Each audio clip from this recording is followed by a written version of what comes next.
전남 보성, 산자락 비포장도로. 새벽 안개가 도로 위에 깔려있던 날이었습니다. SUV 한 대가 갑자기 멈춰 섰습니다. 트렁크가 벌컥 열리더니 10살 소년이 끌려 나왔어요. 이서진은 작은 가방 하나를 가슴에 꼭 안고 버텼습니다. 가방 놓으라고. 양아버지가 손을 뻗었습니다. 서진은 더 세게 안았어요. 그 안에는 낡은 목공 도구와 공책 2권이 있었거든요. 내 거예요. 서진이 울먹이자 양아버지는 서진의 손을 거칠게 뿌리쳤습니다. 문이 쾅 닫혔습니다. 차가 급발진했어요. 서진의 손이 차에 끌려가며 손등에 피가 번졌습니다. SUV는 먼지를 일으키며 사라졌고 산속에 남은 건 아이의 울음뿐이었습니다. 이 아이는 어떻게 2년을 살아남았을까요? 그리고 2년 뒤 산에서 죽어가던 한 남자를 만나며 무엇이 뒤집히게 될까요? 매일 평범한 사람들의 놀라운 이야기를 전해드립니다. 구독과 알림 설정 부탁드려요. 보성 산자락 비포장 도로 한가운데 차가 떠난 자리에 10살 서진이 주저앉아 있었습니다. 서진은 한동안 움직이지 못했어요. 손등에서 피가 흘렀지만 닦을 생각도 나지 않았습니다. 며칠 전 일이 떠올랐어요. 집에 아기가 태어났습니다. 그날 이후 양부모의 눈빛이 달라졌어요. 밥을 먹을 때도 말을 걸 때도 자신을 바라보는 눈에는 더 이상 온기가 없었습니다. 차가 떠나기 직전 양어머니는 한 번도 서진을 보지 않았어요. 대신 뒷좌석 아기용 카시트만 꼭 붙잡고 있었죠. 그 순간 서진은 알았습니다. 자신이 버려진 이유는 잘못해서가 아니라 이제 더 이상 필요 없어진 존재가 되었기 때문이라는 걸. 해가 지기 시작했습니다. 산은 빠르게 어두워졌고 바람 소리가 커졌어요. 서진은 떨리는 손으로 가방을 열었습니다. 안에는 작은 대패, 끌, 톡, 그리고 아버지가 남긴 2권의 노트가 들어 있었어요. 전통 소목 기법 독성 목재 감별법. 글씨는 어려웠지만 그림은 익숙했습니다. 어릴 적 아버지 옆에서 나무를 깎으며 보던 손놀림 그대로였으니까요. 그날 밤 서진은 불을 피우려 했지만 실패했습니다. 손은 얼어붙고 배는 고팠어요. 눈물은 나오지 않았습니다. 울면 더 추워질 것 같았거든요. 다음 날 아침 서진은 산을 헤매다 무너진 차박 관리소를 발견했습니다. 지붕은 내려앉았고 문도 없었지만 바람을 막을 수는 있었어요. 서진은 가방에서 도구를 꺼냈습니다. 작은 손으로 나무를 맞추고 판자를 세우고 틈을 메웠어요. 하루, 이틀, 일주일. 오두막은 조금씩 형태를 갖춰갔습니다. 먹을 것이 문제였어요. 양부모가 차에서 던져준 도시락이 하나 있었습니다. 뚜껑을 열자 상한 밥과 곰팡이 핀 김치가 들어 있었어요. 서진은 그것도 조금씩 나눠 먹었습니다. 사흘째 되던 날 도시락이 바닥났습니다. 배가 너무 고팠어요. 서진은 산을 돌아다니며 먹을 것을 찾았습니다. 도토리를 주워 먹고 풀뿌리를 씹고 산딸기를 따먹었어요. 배탈이 났습니다. 토하기도 했어요. 하지만 먹어야 살 수 있었습니다. 일주일이 지나자 서진은 요령이 생겼어요. 어떤 풀은 먹을 수 있고 어떤 열매는 피해야 하는지 알게 됐습니다. 2주가 지났습니다. 오두막의 지붕이 완성됐어요. 비가 와도 이제 괜찮았습니다. 한 달이 지나자 문짝도 만들어졌어요. 작은 창문도 생겼습니다. 어느 날 서진은 나무를 깎아 작은 그릇을 만들었습니다. 아버지 노트에 나온 대로 나무를 다듬고 속을 파냈어요. 손끝이 아팠지만 계속했습니다. 완성된 그릇에 빗물을 받아 마셨습니다. 그때 처음으로 울음을 삼켰어요. 아빠, 엄마. 하지만 대답은 돌아오지 않았습니다. 서진은 그날 밤 깨달았습니다. 이 산에서 살아남으려면 사람이 아니라 손에 의지해야 한다는 걸. 그리고 그 손이 훗날 한 사람의 목숨을 살리게 될 줄은 아직은 아무도 몰랐습니다. 2달이 지나자 오두막은 서진의 손으로 점점 집이 되어 갔습니다. 선반이 생기고 나무 의자가 생기고 작은 식기가 생겼어요. 대패질 소리가 매일 산속에 울렸습니다. 서진은 하루 종일 나무를 만졌습니다. 깎고 다듬고 맞추는 일이 전부였어요. 그게 살아있다는 증거 같았거든요. 어느 날 서진은 덫에 걸린 다람쥐를 발견했습니다. 다리는 꺾여 있었고 눈은 겁에 질려 있었어요. 밀렵꾼이 놓은 덫이었습니다. 서진은 조심스럽게 덫을 풀어줬어요. 다람쥐를 오두막으로 데려왔습니다. 얇은 나뭇가지로 부목을 만들고 1000조각으로 고정했어요. 일주일 후 다람쥐는 절뚝거리며 움직이기 시작했습니다. 한 달 후에는 다시 나무를 탔어요. 신기한 일이 일어났습니다. 다람쥐가 떠나지 않았어요. 그리고 어느 날부터 다른 동물들이 서진의 오두막 근처로 오기 시작했습니다. 상처난 새, 가시 박힌 고슴도치, 덫에 걸렸던 토끼. 서진은 하나하나 보살펴줬어요. 나뭇가지로 부목을 만들고 천으로 상처를 감싸줬습니다. 동물들을 위한 집도 만들었어요. 새집, 먹이통, 비를 피하는 작은 쉼터. 오두막 주변은 조용한 안전한 공간이 되어갔습니다.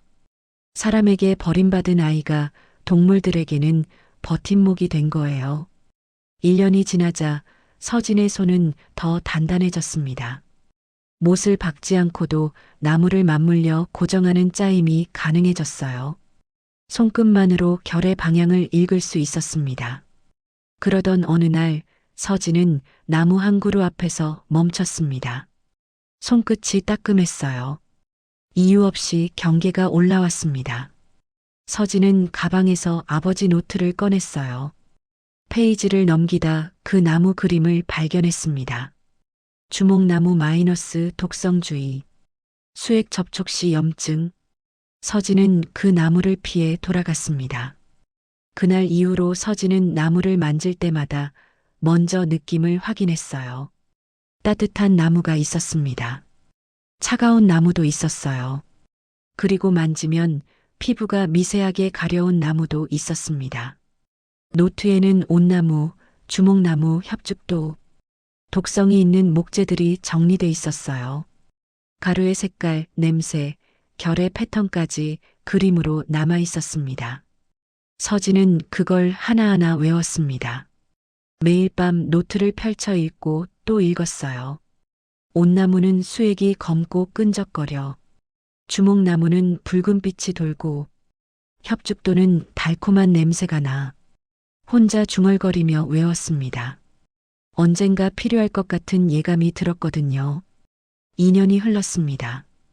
12살이 된 서진은 이제 산속 생활의 전문가가 됐어요. 오두막은 튼튼한 집이 됐고 동물 친구들이 주변을 지켰습니다. 서진의 손은 더 이상 10살 아이의 손이 아니었어요. 나무를 읽고 결을 느끼고 독성을 감별하는 손이었습니다. 하지만 서진은 아직 몰랐습니다. 그 손이 곧 한 사람의 생명을 구하게 될 거라는 걸. 그리고 그 사람이 자신의 인생을 완전히 바꿔놓을 거라는 것도. 어느 가을 오후였습니다. 등량만이 보이는 등산로 근처에서 서진은 신음소리를 들었어요. 사람 소리였습니다. 서진은 순간 발이 멈췄어요. 사람은 무서웠습니다. 사람은 떠나고 버리고 상처를 남겼으니까요. 그런데 신음은 계속됐어요. 점점 약해졌습니다. 서진은 결국 움직였습니다. 그냥 지나치면 죽을 수도 있어. 벤치 근처에 한 남자가 쓰러져 있었습니다. 60대 후반으로 보였어요. 고급 등산복과 번쩍이는 시계. 누가 봐도 산에 놀러온 부자처럼 보였습니다. 하지만 얼굴빛은 죽은 사람 같았어요. 입술은 파랗고 식은땀이 흐르고 호흡은 가쁘고 얕았습니다. 남자 옆에 등산 가방이 열려 있었어요. 그 안에서 검은 빛이 번쩍였습니다. 서진이 가까이 가보니 나전칠기 찻잔이었어요. 작의 무늬가 정교했고 오칠 광택이 깊었습니다. 정말 아름다운 찻잔이었어요. 그런데 서진의 눈이 멈췄습니다. 찻잔 안쪽을 보니 뭔가 이상했어요. 오칠 표면이 미세하게 거칠었습니다. 서진이 조심스럽게 손끝을 가까이 대자 따끔한 느낌이 들었어요.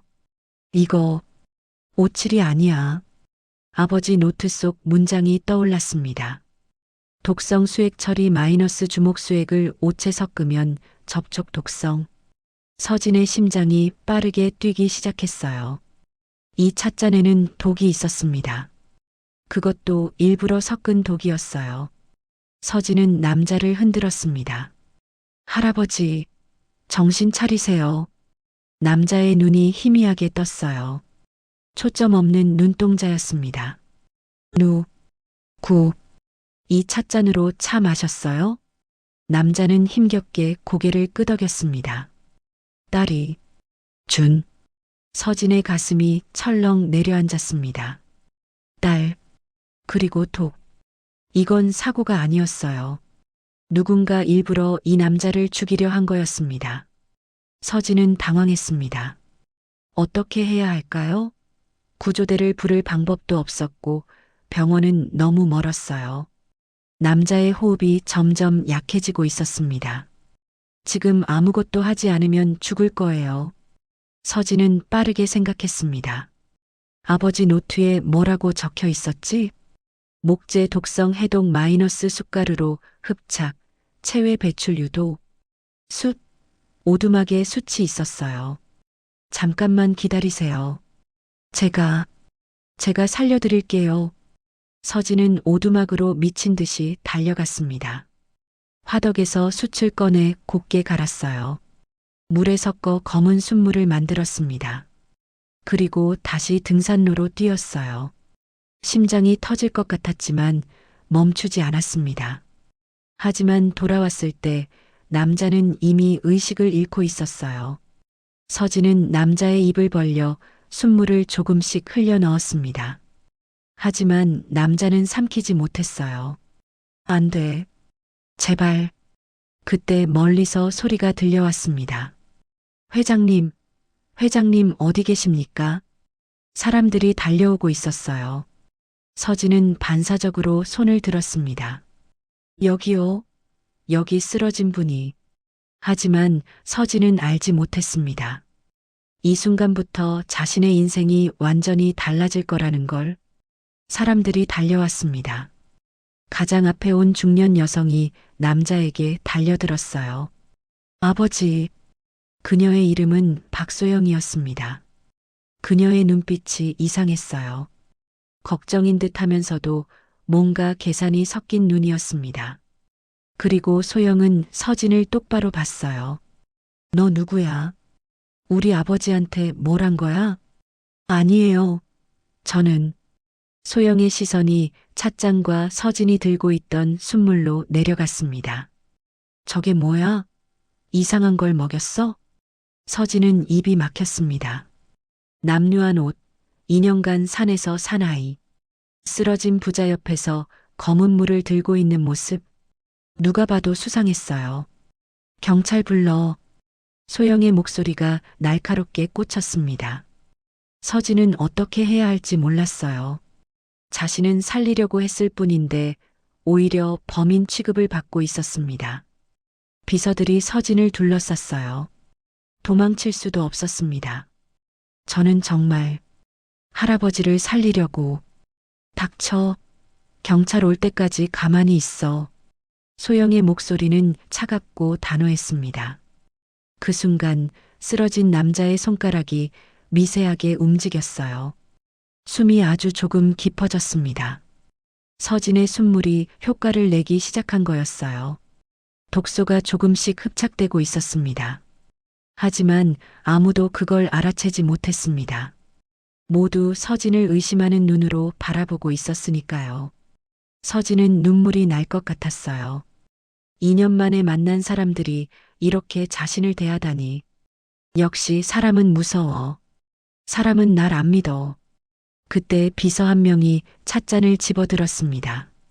이게 회장님께서 마시던 찻잔인가 봅니다. 당연하지. 제가 직접 준비한 거예요. 소영이 빠르게 대답했습니다. 서진이 입을 열었어요. 그 찻잔. 이상해요. 뭐가 이상하다는 거야?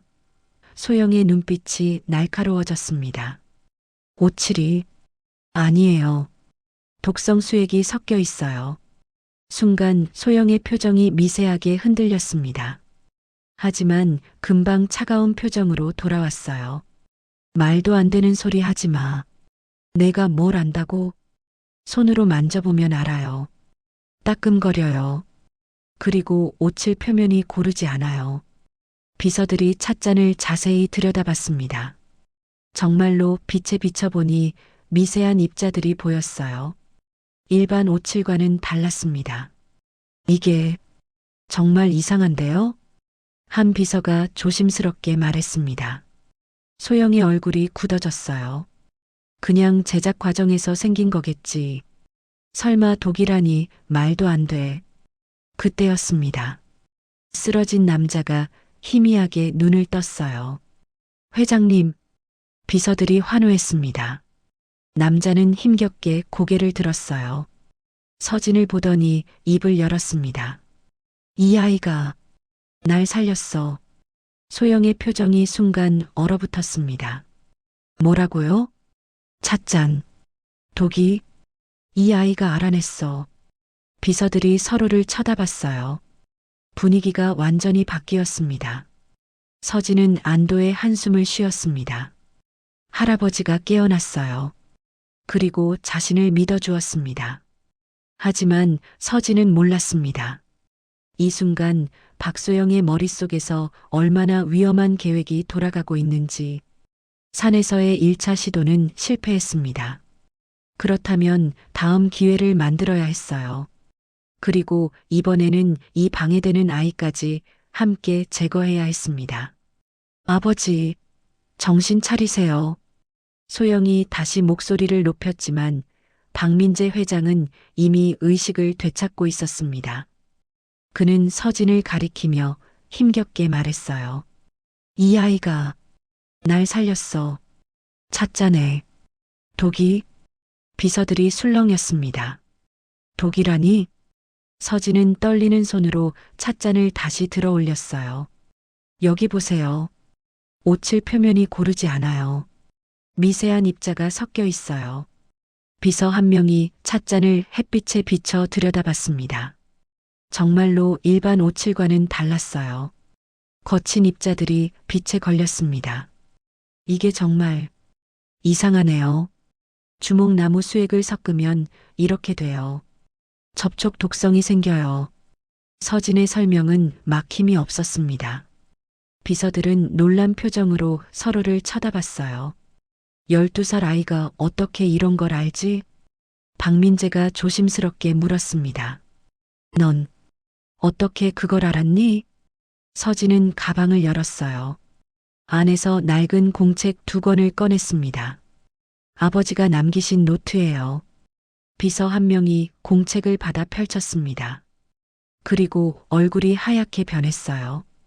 회장님, 이건 그냥 노트가 아닙니다. 뭔데? 전통 소목 기법입니다. 그것도 이 수준은. 비서는 페이지를 조심스럽게 넘기며 감탄했습니다. 세밀한 그림, 정교한 설명, 수십 년 경험이 담긴 기록.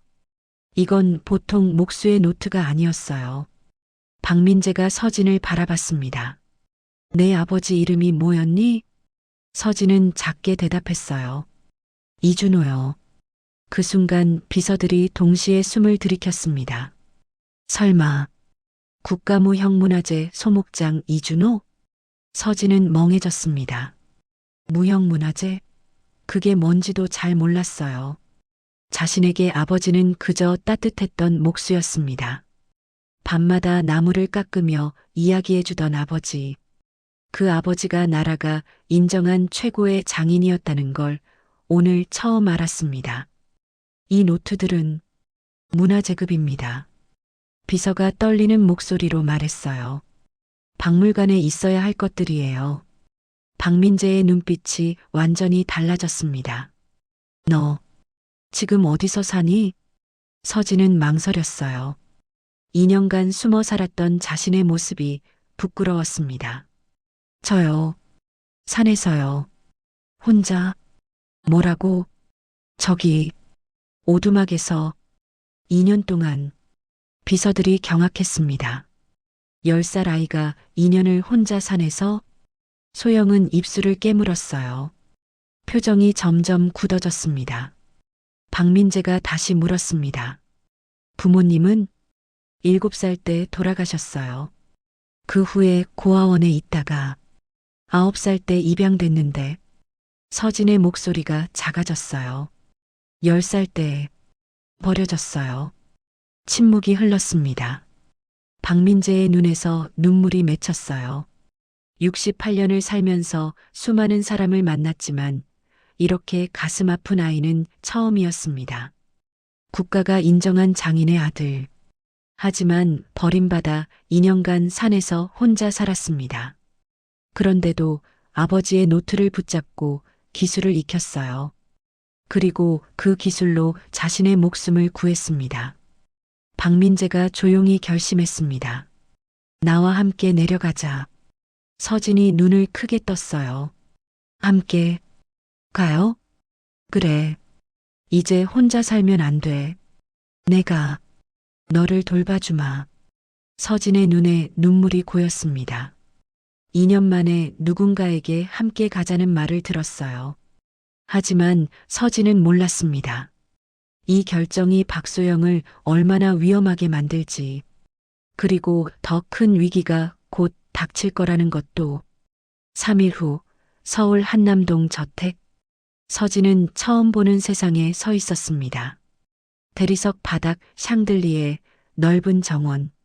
모든 게 낯설고 부담스러웠어요.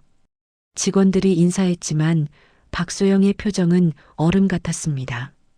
임시로 손님 방 쓰세요. 그날 저녁 커다란 식탁에 세 사람이 앉았어요. 박민재, 박소영, 그리고 서진. 서진은 포크를 어떻게 쥐어야 할지도 몰랐습니다. 2년간 나무 숟가락만 쓰다가 이런 식탁은 처음이었거든요. 식사 도중 박소영이 갑자기 말했습니다. 아버지, 새로 만든 나전칠기 서류함이 도착했어요. 그래. 박민재가 관심을 보이자 소영은 미소를 지었어요. 아버지께서 좋아하실 거예요. 제가 직접 골랐거든요. 박소영이 아름다운 나전칠기 서류함을 가져왔습니다. 자개가 박힌 화려한 무늬, 검은 오칠의 깊은 광택. 정말 완벽한 작품처럼 보였어요. 박민재가 서류함을 열려고 손을 뻗는 순간 서진의 눈이 커졌습니다. 콧속이 찌르듯 따끔했어요. 목이 순간 답답했습니다. 할아버지, 잠깐만요. 서진이 소리쳤습니다. 모두가 서진을 쳐다봤어요. 서진은 서류함 가까이 다가가 조심스럽게 냄새를 맡았습니다. 달콤한 듯 쓰고 코끝이 화끈했어요. 그리고 손끝으로 서류함 접합부를 훑쳤습니다. 미세한 가루가 손에 묻었어요. 이거 열면 안 돼요. 왜? 박민재가 물었습니다. 뭐가 이상한데? 소영의 눈이 날카롭게 번뜩였습니다. 서진은 아버지 노트에서 배운 전통 기법을 사용했습니다. 손끝으로 접합부를 살살 문질러 나무결을 드러냈어요. 얇은 나무 조각이 벗겨졌습니다. 그 순간 하얀 가루가 아주 조금 새어나왔습니다. 모두가 숨을 죽였어요. 협죽도 목재가루예요. 서진의 목소리가 떨렸습니다. 열면 공기 중으로 퍼져요. 들이마시면 호흡이 막혀요. 비서들이 급히 뒤로 물러났습니다. 박소영의 얼굴이 새하얗게 변했어요. 어떻게, 어떻게 알았지? 그 한마디로 모든 게 끝났습니다. 박민재가 천천히 딸을 바라봤어요. 소영아, 이게 무슨 짓이냐? 소영은 입술을 깨물었습니다. 더 이상 숨길 수 없었어요. 15년이에요, 아버지. 소영의 목소리가 떨렸습니다. 15년을 기다렸어요. 후계자로 준비했어요. 그런데 아버지는 언제까지 자리를 안 내놓으세요? 그래서 날 죽이려 했다는 거냐? 박민재의 목소리에는 깊은 상처가 담겨 있었습니다. 어릴 때부터 아버지는 저한테 차갑게 대하셨어요. 원칙, 원칙, 원칙만 외치셨죠. 소영이 비명처럼 소리쳤습니다. 저는 딸이 아니라 회사 부품이었어요. 사랑받아 본 적이 없어요. 그래서 아버지를 죽여도 되는 건가? 침묵이 흘렀습니다. 박민재는 딸을 바라보며 깨달았어요. 자신이 원칙만 지키다가 정작 가장 중요한 걸 놓쳤다는 것을. 하지만 이미 늦었습니다. 비서, 경찰에 연락해. 박민재의 목소리는 단호했습니다. 알겠습니다, 회장님. 소영은 주저앉았어요. 모든 게 끝났습니다. 서진은 조용히 서 있었습니다. 이 가족의 슬픔이 너무 커서 뭐라고 위로해야 할지 몰랐어요. 그런데 서진은 몰랐습니다. 박소영이 마지막 순간 무슨 짓을 할지, 그리고 그것이 서진 자신에게 얼마나 위험할지. 경찰을 부르겠다는 말에 박소영의 눈빛이 변했습니다. 절망과 분노가 뒤섞인 눈이었어요. 순간 소영이 서류함을 낚아챘습니다. 어차피 끝났어. 그럼. 그녀가 뚜껑을 억지로 열려는 순간 서진이 달려들었어요. 안 돼요. 몸싸움이 벌어졌습니다. 서류함이 두 사람 사이에서 흔들렸어요. 소영이 소리쳤습니다. 할아버지가 다쳐요.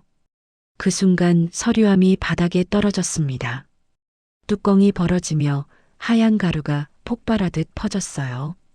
서진은 반사적으로 박민재를 밀어냈습니다. 할아버지, 뒤로. 하지만 서진 자신은 가루를 정면으로 들이마셨어요.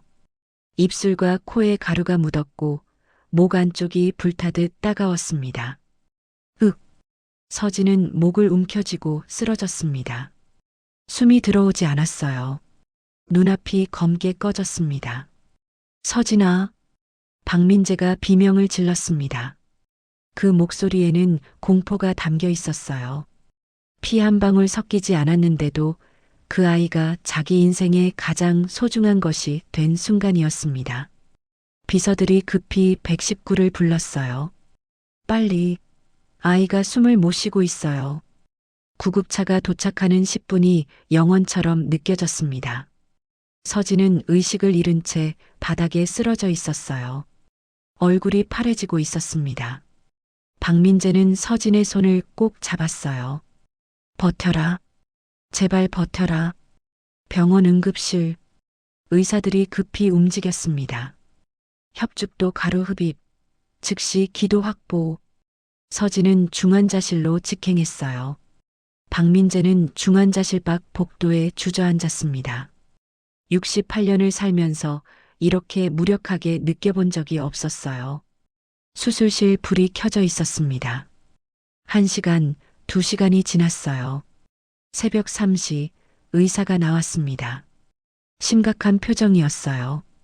회장님, 박민재가 벌떡 일어났습니다. 아이가 깨어났습니다. 정말요? 박민재의 얼굴이 환해졌습니다. 하지만 의사의 목소리가 무거워졌어요. 손가락 신경이 손상됐습니다. 손가락? 오른손 검지와 중지요. 가루가 집중적으로 손에 묻었던 것 같습니다. 박민재의 얼굴이 굳어졌습니다. 감각이 돌아올지 장담할 수 없습니다. 그 말이 얼마나 무서운 의미인지 박민재는 알았어요.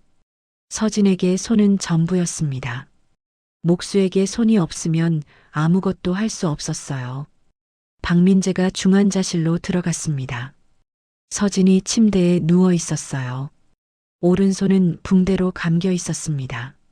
눈은 떠 있었지만 표정이 없었어요. 할아버지, 서진이 작게 말했습니다.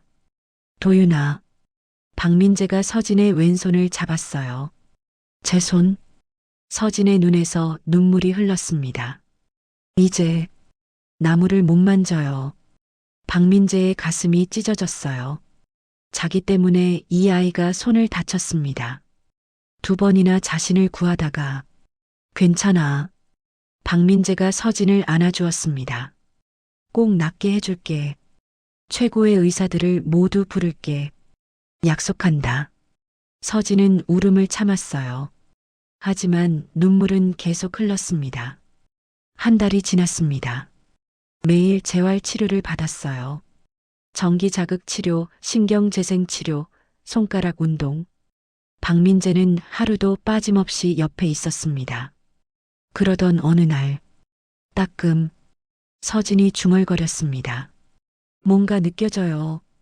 손가락 감각이 돌아오기 시작한 거였어요.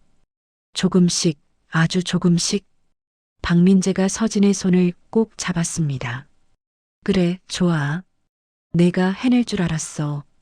그날 밤 박민재는 결심했습니다. 이 아이를 평생 지키겠다고. 그리고 이 아이가 다시 나무를 만질 수 있게 하겠다고. 피는 가족이 아니었지만 마음은 이미 가족이었습니다. 6년 후 국립전통공예대전 전시장. 수백 명의 관람객이 모여 있었습니다. 올해의 특별상 수상작을 소개합니다. 사회자의 목소리가 울려 퍼졌어요. 대형 스크린에 한 작품이 나타났습니다. 작은 목조 건물 모형이었어요. 하지만 그냥 모형이 아니었습니다. 관람객 한 명이 숨을 죽이며 말했습니다. 저건 버려진 오두막이잖아. 맞았습니다. 하지만 작품은 한 장면이 아니라 과정이었어요. 무너진 오두막, 고쳐진 오두막, 문이 달린 오두막, 창이 생긴 오두막. 그리고 마지막 단계에서 그 오두막은 아름다운 전통 가옥으로 완성되어 있었습니다. 작품명은 집으로 가는 길. 앞줄에서 박민재가 눈물을 흘리고 있었어요. 74세가 된 그는 머리가 하얗게 샜지만 눈빛만은 여전히 또렷했습니다. 특별상 수상자 이서진. 사회자가 이름을 부르자 16세 서진이 무대에 올랐습니다. 당당한 걸음, 흔들리지 않는 눈. 그리고 무엇보다 완전히 회복된 손. 오른손 검지와 중지. 6년간의 재활로 되찾은 손이었어요. 이제는 나무결을 섬세하게 느낄 수 있었습니다. 서진이 마이크를 잡았습니다. 이 작품은 제 인생입니다. 전시장이 조용해졌어요. 저는 10살에 산에 버려졌습니다. 서진의 목소리가 조용히 울려 퍼졌습니다.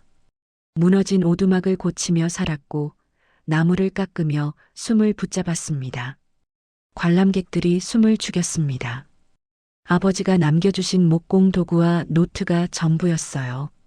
그것으로 집을 만들고 가구를 만들고 생명을 구했습니다. 서진이 잠시 말을 멈췄어요. 그리고 2년 후 산에서 쓰러진 한 분을 만났습니다. 서진의 시선이 앞줄의 박민재에게로 향했습니다. 제가 그분을 살렸다고들 하지만 사실 저를 살린 건 그분이었습니다. 박민재가 눈물을 닦았어요. 그분은 저에게 집을 주셨습니다. 서진의 목소리에 감정이 실렸습니다. 버려진 오두막에서 살던 아이에게 진짜 집을 주셨어요. 가족이라는 이름의 집을. 전시장 전체가 조용했습니다. 그래서 이 작품을 만들었습니다. 서진이 스크린의 작품을 가리켰어요. 버려진 곳이 집이 되는 과정. 그것이 제 인생이었으니까요. 서진이 박민재를 바라보며 말했습니다. 할아버지, 감사합니다. 저에게 집을 만들어 주셔서. 그 순간 박민재가 자리에서 일어났습니다. 천천히 단상으로 걸어 올라갔어요. 관람객들이 숨을 죽이고 지켜봤습니다. 박민재가 마이크 앞에 섰어요. 저는 68년을 원칙만 지키며 살았습니다. 박민재의 목소리가 떨렸습니다. 그러다 가장 소중한 것들을 잃었습니다. 가족도 사랑도. 그가 서진을 바라봤어요. 하지만 이 아이가 저를 구했습니다. 2번이나. 박민재가 서진의 어깨에 손을 올렸습니다. 산에서 죽어가던 날, 이 아이가 저를 살렸습니다. 그리고 제 인생도 살렸습니다. 박민재의 눈에서 눈물이 흘렀어요. 피는 한 방울도 섞이지 않았습니다. 하지만 이 아이는 제 손자입니다. 전시장이 술렁였습니다. 내 후계는 혈통이 아닙니다. 박민재가 단호하게 말했습니다. 사람을 살린 손입니다. 집을 만드는 손입니다. 박수 소리가 터져 나왔어요. 처음에는 몇 명, 그 다음은 10명, 그리고 전시장 전체가 모든 사람이 일어나 박수를 보냈습니다. 서진은 눈물을 삼키며 고개를 숙였어요. 박민재가 서진을 꼭 안았습니다. 고맙다, 우리 손자. 버려진 아이가 집을 찾았습니다. 무너진 오두막이 완성된 집이 되었습니다. 그리고 2사람은 이제 진짜 가족이 되었습니다. 피가 아니라 마음으로 맺어진 세상에서 가장 따뜻한 가족. 이 이야기가 마음에 드셨다면 좋아요, 구독 부탁드려요. 다음 사연을 들려드리는데 큰 힘이 된답니다. 그리고 여러분의 이야기를 댓글로 들려주세요.